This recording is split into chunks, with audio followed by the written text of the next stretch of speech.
Welcome back to our channel Your Educator Friend, a new learning space for you all। तो आज की video में हम actually part 3 करने वाले हैं, जो कि रहेगा मैक्रो इकोनॉमिक्स का chapter 1 circular flow of income का। ठीक है, तो आज के टॉपिक में जो हम डिस्कस करने वाले हैं वो रहेगा stock and flow, real flow and money flow. ठीक है, और एक और शॉर्ट टॉपिक है that is leakage and injection. तो हम इन टॉपिक्स पे बात करने वाले हैं आज। तो let us start with stock and flow। wait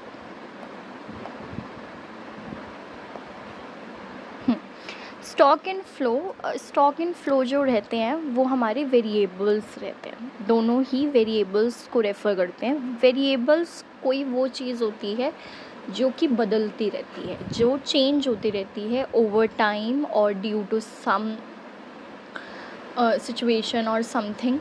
तो जो भी चीज़ चेंज हो रही है उसको हम वेरिएबल कहते हैं। Anything which changes is known as variable. ठीक है, जैसे हमारे मैथ्स के टर्म्स में वेरिएबल्स रहते थे एक्स एंड वाई को वेरिएबल इसलिए कहा जाता था क्योंकि उनकी जो वैल्यू है वो वेरी करती है क्वेश्चन टू क्वेश्चन, तो इसलिए ये वेरिएबल्स कहलाते हैं। स्टॉक एंड फ्लो भी वेरिएबल्स है। स्टॉक एक ऐसा वेरिएबल है जो कि मेजर किया जाता है किसी भी पर्टिकुलर पॉइंट ऑफ टाइम पे, जिसको आप कभी भी मेजर कर सकते हैं, जिसमें एक्चुअली टाइम डायमेंशन इतना ज़्यादा इम्पॉर्टेंट नहीं होता है। ऐसी चीज़ जो किसी भी समय बदल सकती है, जो किसी भी समय काउंट करेंगे तो कुछ नया अमाउंट निकल के आ सकता है या कुछ नई वैल्यू दे सकते हैं। ठीक है, और फ्लो है एक ऐसा वेरिएबल जो कि चेंज तो होता है लेकिन उसमें एक टाइम पीरियड इन्वॉल्व है कि आप कुछ समय दीजिए तब जाकर हम उसकी वैल्यू आइडेंटिफाई कर पाएंगे या अमाउंट हम बता पाएंगे। जैसे कि for example your age varies with time, कि आपको 1 साल का समय बिताना पड़ेगा फिर जाकर वो वेरी करता है। ठीक है, तो स्टॉक में ऐसा कोई प्रॉब्लम नहीं है। स्टॉक को आप कभी भी चेक कर सकते हैं, जैसे कि आपका bank balance, it can very any time. ये कोई time dimension time base very नहीं कर रहा है, ये कभी भी वेरी कर सकता है।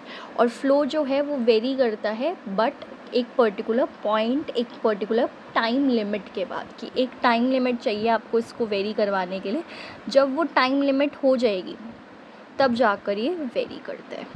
ठीक है, ये इस पे चल नहीं पाएगा क्योंकि फ़ोटो है और मैं इस पे टाइप नहीं कर पाऊँगी, तो इसलिए ये ऐसा हो रहा है।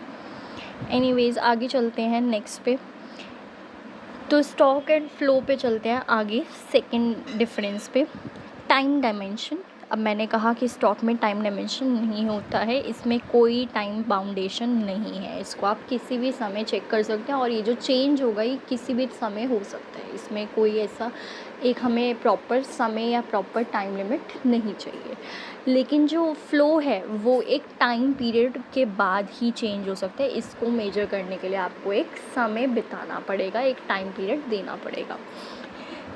फिर आगे नेचर ऑफ कॉन्सेप्ट। स्टॉक जो है स्टैटिक कॉन्सेप्ट है, फ्लो जो है एक डायनामिक कॉन्सेप्ट है। स्टैटिक का मेरा मतलब है जिसमें ज़्यादा बड़े चेंजेस नहीं आते, जिसमें ज़्यादा मेजर चेंजेस नहीं आते हैं। इसमें जो चेंजेस रहते हैं वो कांस्टेंट रेट पे रहते हैं।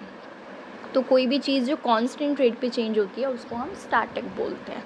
और डायनामिक जिसमें ब्रॉडर चेंजेस हो सकते हैं, जिसमें बहुत बड़े चेंजेस हो सकते हैं, बहुत अप्स एंड डाउन्स वाले चेंजेस हो सकते हैं, वो होती है डायनामिक कॉन्सेप्ट। और फ्लो हमारा डायनामिक कॉन्सेप्ट है, क्योंकि जब आपके पास कुछ समय मिल जाएगा तो वो जो चीज़ है वो बहुत ज़्यादा वेरी कर सकती है। For example profit and loss का जो डायमेंशंस हैं, 1 साल के अंदर प्रॉफिट्स बहुत ज़्यादा वेरी कर सकते हैं और बहुत ज़्यादा लॉसेस भी हो सकते हैं। तो क्यों ऐसा हो रहा है? क्योंकि हमें एक पर्टिकुलर टाइम लिमिट्स मिल रही है। स्टॉक क्या है? स्टॉक को हम मिनिमम टाइम लिमिट्स में चेक करते रहते हैं। जैसे कि अगर गोडाउन में सामान पड़ा है तो अगर आज हमने गिन लिया तो शायद हम फिर से गिन लेंगे 5-6 दिन बाद। तो इसलिए इसमें ज़्यादा बड़े चेंजेस नहीं आ पाते, क्योंकि इसमें हम बहुत जल्दी मेजर चेंजेस, मतलब चेंजेस हम कभी भी देख सकते हैं इसलिए। फिर एग्जाम्पल, स्टॉक का एग्जांपल जो रहेगा वो है population of India as on 31 March, कि हम पॉपुलेशन चेक कर रहे हैं किसी एक पर्टिकुलर डेट पे। अब क्योंकि पॉपुलेशन कभी भी वेरी कर सकती है तो इसमें टाइम डायमेंशन नहीं है। ठीक है। फिर है नंबर ऑफ़ बर्ड्स ड्यूरिंग 2024, तो यहाँ पर टाइम डायमेंशन आ गया, उसने खुद ही ड्यूरिंग 2024 मेंशन कर दिया, तो ये टाइम लिमिट बेस्ड हो गया कि आप 2024 के अकॉर्डिंग नंबर ऑफ़ बर्ड्स बताइए। तो मेनली उस साल पे फोकस हो गया कि इस एक साल में कितने बर्ड्स हुए, तो टाइम लिमिट आ गई, ड्यूरेशन आ गई, यहाँ पर ड्यूरेशन आ जाती है। ठीक है, टाइम बाउंड हो जाता है ये duration.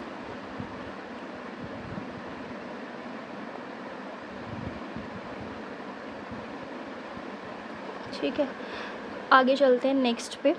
Total number of Maruti cars in Delhi. जब total number of Maruti cars की बात करें तो हम आज की डेट की बात करें कि आज की डेट में मारुति कार्स कितनी है, और हम इसको कभी भी चेक कर सकते हैं, ये टाइम बाउंड पॉइंट नहीं है, तो इसलिए ये कभी भी वेरी कर सकते हैं। नेक्स्ट है मारुति कार्स प्रोड्यूस ड्यूरिंग जनवरी 2025, तो यहाँ पर फिर से टाइम लिमिट आ गई, ड्यूरेशन आ गई, तो जनवरी मंथ की हम प्रोडक्शन चेक कर रहे हैं कि कितने कार्स मैन्युफैक्चर हुई। आगे है national wealth, national income. National wealth जो है आपका स्टॉक है, नेशनल इनकम फ्लो है। उसका रीज़न सिंपल है कि नेशनल वेल्थ, जब हम वेल्थ की बात कर रहे हैं तो हम संपत्ति की बात कर रहे हैं, हमारी एसेट्स की बात कर रहे हैं, हमारे बैंक बैलेंस की बात कर रहे हैं, और जो वेल्थ है वो किसी पर्टिकुलर पॉइंट ऑफ टाइम पे चेक की जाती है कि आज की डेट में बताइए, एट प्रेजेंट हम बात कर रहे हैं, इसलिए ये टाइम बाउंड नहीं है। इसमें कोई हम टाइम लिमिट लेकर नहीं चलेंगे कि एक साल का समय दीजिए तब इतनी एसेट्स हो जाएंगी या मेरी इतनी चीज़ें हो जाएंगी मेरे नाम पे, तो इसमें टाइम ड्यूरेशन या फिर टाइम लिमिट का कोई रोल प्ले नहीं हो रहा है, इसलिए ये स्टॉक है। अब हम इनकम की बात करें, जब हम अगर याद हो तो जब भी हम जीडीपी या नेशनल इनकम की बात करते हैं, जीडीपी पता होगी, नेशनल इनकम तो अभी नहीं पता होगा, जीडीपी हमने एसएसटी में पढ़ा होगा, तो उसमें जो जीडीपी रेफ़र होता है, तो वो जो रेफरेंस दी जाती है कि इट रेफर्स टू अमाउंट और value of final goods and service produce during an year, तो यहाँ पर हम एक ईयर लेकर चलते हैं। जब भी हम इनकम की बात करते हैं, चाहे वो नेशन की इनकम हो या चाहे वो हमारी इनकम हो, उसमें टाइम ड्यूरेशन आ जाती है कि आप अगर आप सैलरी पेड और एम्प्लॉय भी हैं, तो आप क्या करेंगे, एक महीने का टाइम पीरियड देंगे, अपनी सर्विसेज देंगे 1 महीने, फिर जाकर आपको सैलरी रिसीव होगी।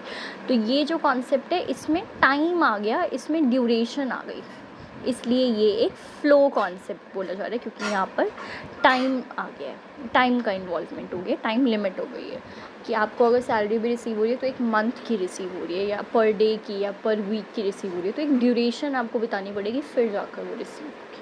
ठीक है, इसलिए नेशनल इनकम का भी सेम कॉन्सेप्ट है कि एक साल में हम पता चलता है कि नेशन ने कितनी इनकम जनरेट करी। तो ये था हमारा स्टॉक एंड फ्लो। फिर आगे चलते हैं नेक्स्ट पे, जो कि है real flow and money flow. Real flow और मनी फ्लो सिंपल कॉन्सेप्ट है। रियल फ्लो को हम जो बात कर रहे हैं, इसमें एक्सचेंज या flow of goods and service होता है, और इसमें फ्लो ऑफ मनी होता है। तो real flow of goods and service को रियल फ्लो कहते हैं, और फ्लो ऑफ मनी को हम मनी फ्लो कह देते हैं। ठीक है, तो जैसे कि आपका ये था सर्कुलर फ्लो ऑफ इनकम, तो यहाँ पर गुड्स एंड सर्विसेज का जो फ्लो है, सपोज़ अगर मैं इनको नंबरिंग्स दे दूँ, ये 1 है, ये 2 है, ये 3 है, और ये 4 है। तो ये जो फैक्टर सर्विसेज का फ्लो है कि हाउस होल्ड से फर्म पे फैक्टर सर्विसेज जा रही है, अब ये किसका फ्लो है, सर्विसेज का फ्लो है, तो इसलिए ये क्या कहलाएगा, हमारा रियल फ्लो कहला देगा। तो रियल फ्लो कौन कौन सा हो जाएगा, मैं एक बार लिख देती हूँ यहाँ पर, 1 हो गया।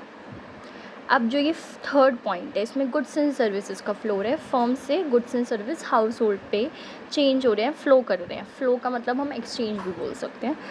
तो जो 3 आ गया वो भी हमारा रियल फ्लो में आ गया। फिर मनी फ्लो क्या होगा, जिसमें मनी का एक्सचेंज हो रहा है, जिसमें मनी चेंज हो रही है। Sorry just a second, I need to write it again. my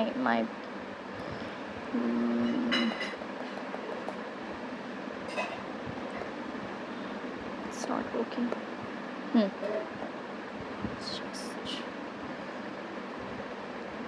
money flow तो मनी फ्लो इसमें कौन सा हो जाएगा, जो ये फैक्टर पेमेंट है, फैक्टर पेमेंट जब हम दे रहे हैं तो हम पैसा दे रहे हैं, तो इसलिए ये जो सेकंड है ये मनी फ्लो होगा। और जो ये फोर्थ है, फोर्थ में हम क्या कर रहे हैं, कंजम्पशन एक्सपेंडिचर कर रहे हैं। जब house hold sector consumption expenditure करते हैं तो वो क्या कहलाता है, वो भी फ्लो ऑफ मनी है। इसमें भी हम पैसे से गुड्स एंड सर्विस खरीद रहे हैं। तो ये है हमारा रियल फ्लो और मनी फ्लो। आगे चलते हैं। It involves exchange of goods and service, same topic, और it involves exchange of money. तो यहाँ जो एक्सचेंज है वो गुड्स एंड सर्विस का है, यहाँ पर जो एक्सचेंज है वो मनी का है। ठीक है। It may be difficult of barter system, it may be difficulty in barter system of exchange of goods. हमारे यहाँ एक बार्टर सिस्टम एक्सचेंज होता था जो कि पहले हुआ करता था जब मनी का इन्वेंशन नहीं हुआ था।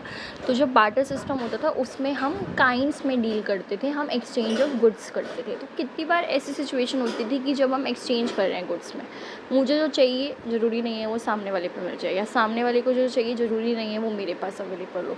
तो उसमें ना बहुत दिक्कत होती थी कि जो एक्सचेंज करना है उसमें डबल कोइंसिडेंस ऑफ वांट नहीं है कि जो मुझे चाहिए वो उसके पास हो या जो उनको चाहिए वो मेरे पास मिल जाए, ये प्रॉब्लम आती थी। या फिर हमारी मेजरिंग यूनिट्स डिफरेंट होती थी। जैसे सपोज़ अगर मैं राइस दे रही हूँ तो मेरी मेजरिंग यूनिट केजी या ग्राम जाएगी, और अगर वो सामने वाला पर्सन मुझे सपोज़ क्लॉथ दे रहा है तो उसकी मेजरिंग यूनिट मीटर या सेंटीमीटर होगी, तो वो मेजरिंग यूनिट्स का डिफरेंस आ जाता था। तो इसलिए इसमें बार्टर सिस्टम वाला डिफरेंस हो जाता था, जिसकी वजह से गुड्स एंड सर्विस का एक्सचेंज एक सक्सेसफुल मेजर नहीं रहा।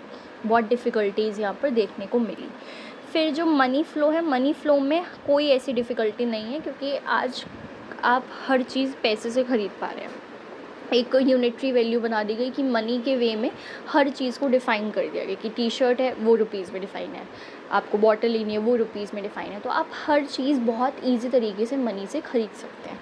ठीक है, तो इसमें ऐसी कोई प्रॉब्लम नहीं है। इसका दूसरा नाम रियल फ़्लो का फिज़िकल फ़्लो है और मनी फ़्लो का नॉमिनल फ़्लो है। तो ये हमारा डिफरेंस है जो कि 3 मार्क्स में आ सकते हैं, real flow and money flow, and same for stock and flow. आगे चलते हैं इसी के साथ। Leakage and injections. Leakage and injections पे एक बारी देख लेते हैं। तो लीकेज जो है वो रेफ़र कर रहा है the amount withdrawn from flow of goods and service, amount withdrawn from flow of income या फ्लो ऑफ इनकम। ठीक है, और ये है अमाउंट एडेड या मनी एडेड। ठीक है, तो यहाँ पर लीकेज जो है, लीकेज विड्रॉ करने को बोल रहा है कि जब हम पैसा विड्रॉ कर रहे हैं, और इंजेक्शन जो है पैसा डालने को बोला जा रहा है कि जब आप मनी ऐड कर रहे हैं, एडिशन ऑफ मनी कर रहे हैं फ्लो ऑफ इनकम में। तो अगर हम फ्लो ऑफ इनकम की बात करें तो ऑफकोर्स हम सर्कुलर फ्लो की बात कर रहे हैं। तो जैसे फॉर एग्ज़ाम्पल हाउस होल्ड को फर्म ने क्या दिया, हाउस होल्ड को फर्म ने फैक्टर सर्विसेज दी, ये आपका सर्कुलर फ्लो था, और उसके बदले उसको क्या रिसीव हुई, फैक्टर पेमेंट रिसीव हुई। अब इन्होंने पे करी तो इनके लिए पेमेंट थी, इन्होंने रिसीव करी तो एक तरीके से इनको इनकम रिसीव हुई। सपोज़ इनको 10,000 की इनकम रिसीव हुई। ठीक है, 10,000 की इनकम रिसीव हुई। अब इस प्रोसेस में इन्होंने क्या किया, इन्होंने ना, अभी तो सेविंग्स है नहीं, बट जस्ट इन केस अगर सेविंग्स होती तो इन्होंने क्या किया, 2,000 रुपीज़ सेव कर लिए और 8,000 रुपीज़ आगे खर्च कर दिए एज कंजम्पशन एक्सपेंडिचर। तो यहाँ पर क्या हुआ, इन्होंने 2,000 रुपये और 8,000 को डिवाइड कर दिया, मतलब 10,000 को डिवीज़न कर दिया 2,000 में और 8,000 में। 2,000 तो इन्होंने अपने पास सेविंग्स में रख लिया और 8,000 का इन्होंने आगे खर्चा कर दिया। अब एक बार आप ध्यान से सोचो, फ्लो ऑफ इनकम में कितना अमाउंट रहा होगा जो कंजम्पशन एक्सपेंडिचर किया, मतलब कितने रुपए के गुड्स खरीदे गए होंगे, 8,000 के। क्यों, क्योंकि हाउस होल्ड तो 8,000 पे करने को रेडी है। ठीक है, क्योंकि उसने 2,000 सेविंग्स कर ली। तो ये है इंजेक्शन कि आपने क्या, लीकेज, कि आपने क्या कर दिया, आपने कुछ पैसा निकाल लिया, कि फ्लो ऑफ में तो 10,000 घूम रहा था लेकिन हमने 2,000 रुपये अलग से रख लिया, निकाल लिया। तो जो ये अमाउंट विड्रॉ हुआ इसको हम इंजेक्शन की प्रक्रिया कहते हैं, कि आप कुछ पैसा कम कर रहे हैं इनकम में से। तो क्यों हो सकता है कम, सेविंग्स पहला रीज़न, दूसरा इम्पोर्ट, या तीसरा टैक्सेस के फॉर्म में। ये सारे वो रीज़न्स हैं जो कि अभी आपके इस 12th क्लास के बेस में आप नहीं पढ़ रहे हैं। ठीक है, सेविंग्स कॉन्सेप्ट अभी नहीं है। इम्पोर्ट अगर आप कर लेंगे तब क्या होगा, तब भी सेम कहानी होगी कि 10,000 रुपये कमाए, 8,000 तो अपनी डोमेस्टिक इंडस्ट्री से मतलब ख़रीदा सामान, मतलब हमारे फर्म से ख़रीदा, और 2,000 का बाहर से मंगा लिया गया, बाहर फॉरेन कंट्री से इंपोर्ट कर लिया गया। तो यहाँ पर क्या हो गया, फिर से सेम वही कहानी कि 2,000 रुपये कम हो गए और 8,000 रुपये ही रिवॉल्व कर पा रहे हैं। और नेक्स्ट में क्या होगा, टैक्सेस के फॉर्म में कि 10,000 की इनकम थी, अब 2,000 रुपये टैक्स में चले गए, खर्च हो गए, तो इसकी वजह से मेरा आगे फ्लो ऑफ इनकम में वो पैसा नहीं आ पा रहा है। इंजेक्शन की कहानी क्या होगी, इंजेक्शन में भी सेम है। अब क्या होगा, अब दूसरा कॉन्सेप्ट बनेगा, 10,000 रुपये कमाए थे लेकिन आगे कितना पे कर रहे हैं, आगे 12,000 रुपये पे कर रहे हैं। इसमें हम ऐड कर रहे हैं ना, उसमें तो निकाल दिया था अमाउंट, इसमें हम डाल रहे हैं। तो डालने के लिए हमने क्या किया कि 10,000 रुपये इनकम जनरेट करी, लेकिन 2,000 रुपये एक्स्ट्रा हम आगे कंजम्पशन कर रहे हैं। ठीक है, अब वो कंजम्पशन इन्वेस्टमेंट की वजह से भी हो सकता है कि हम इन्वेस्ट कर रहे हैं, हम कहीं पे पैसा लगा रहे हैं, या फिर आगे एक्सपोर्ट या सब्सिडी के वे पे भी हो सकता है कि मैंने 2,000 रुपये। और अब ये जो केस बनेगा ये फर्म्स की तरफ से बनेगा कि यहाँ पर जो पैसा बढ़ा वो किसकी वजह से बढ़ा। क्या हाउस होल्ड 2,000 रुपये एक्स्ट्रा खर्च कर पाएगा जब इनकम ही 10,000? पॉसिबल नहीं है। तो यहाँ पर फर्म की साइड से वो चीज़ें हो रही है, फर्म ने खुद ही पैसा बढ़ा दिया। जहाँ वो 10,000 रुपये इनकम जनरेट कर रहा था, पैसा दे रहा था आगे, अब उसने अपने आप ही ज़्यादा गुड्स बनाने के लिए ज़्यादा लेबर हायर कर दी, ज़्यादा पैसा देना शुरू कर दिया। तो उनको 12,000 रुपये की इनकम देनी शुरू कर दी। क्यों? क्योंकि वो अपना बिज़नेस एक्सपेंड करना चाहता है। ठीक है, अब जब 12,000 दिए, पहले 10 देता था, अब 12,000 दे रहे हैं, तो इससे क्या हुआ, 2,000 रुपये एडिशन हो गए। 2,000 ऐड होके ही अब आगे हाउस होल्ड को कितने मिलेंगे, 12, और आगे कंजम्पशन के लिए भी कितने यूज़ होंगे, 12। तो इस केस में क्या हो गया, इस केस में पैसा ऐड ऑन हो गया। अब ऐड ऑन होने का रीज़न क्या था, फर्म ने आगे इन्वेस्टमेंट कर दी, अपने बिजनेसेस बढ़ा दिए, एक्सपेंशन कर दिया, तो ये इन्वेस्टमेंट के तौर पे लिया जा रहा है। या फिर एक्सपोर्ट कर दिया कि कुछ पैसा यहाँ पर खर्च कर रहा है, कुछ बाहर एक्सपोर्ट कर रहा है कि गुड्स एंड सर्विस कुछ यहाँ पर बेच रहा है या फिर कुछ बाहर भी बेच रहा है। तो यहाँ अगर 10 के बेच दिए, बाहर 2,000 के और बेच रहा होगा। या फिर सब्सिडीज़ हो गई, सब्सिडी का भी यही कि छूट मिल गई, गवर्नमेंट से छूट मिल रही है टैक्सेस पे, इसलिए ज़्यादा से ज़्यादा पैसा रिवॉल्व कर रहा है कि जहाँ पहले 2,000 रुपये टैक्स पे जा रहा था, अब वो टैक्स नहीं ले रही है या टैक्स में रिबेट मिल रही है, तो इसलिए 10,000 ही मार्केट में घूम रहा है। या पहले 10,000 इनकम थी तब ये केस था, अगर 12,000 इनकम है तो टैक्स में नहीं जा रहा है कुछ भी, इसलिए 12,000 ही रिवॉल्व कर पा रहा है। तो ये है इंजेक्शन एंड लीकेज। लीकेज में यही है कि अमाउंट आप विड्रॉ कर रहे हैं सर्कुलर फ्लो में और इसमें आप डाल रहे हैं। ठीक है, विड्रॉ करने के क्या रीज़न्स होंगे, सेविंग, इंपोर्ट या टैक्सेस, और एक्सपोर्ट कर और इंजेक्शन करने के क्या रीज़न्स होंगे, इन्वेस्टमेंट, एक्सपोर्ट और सब्सिडी, इसके जस्ट अपोजिट्स। ठीक है, आज के लिए इतना ही। तो with this we are ending with our chapter 1। तो हमारा चैप्टर 1 ख़त्म हो चुका है। हम नेक्स्ट पार्ट में चैप्टर 1 की एक्सरसाइज डिस्कस करने वाले फ्रॉम द बुक और थोड़ा रिवीजन करने वाले हैं। आज के लिए इतना ही। Please like, comment and subscribe to our channel. Okay, bye bye.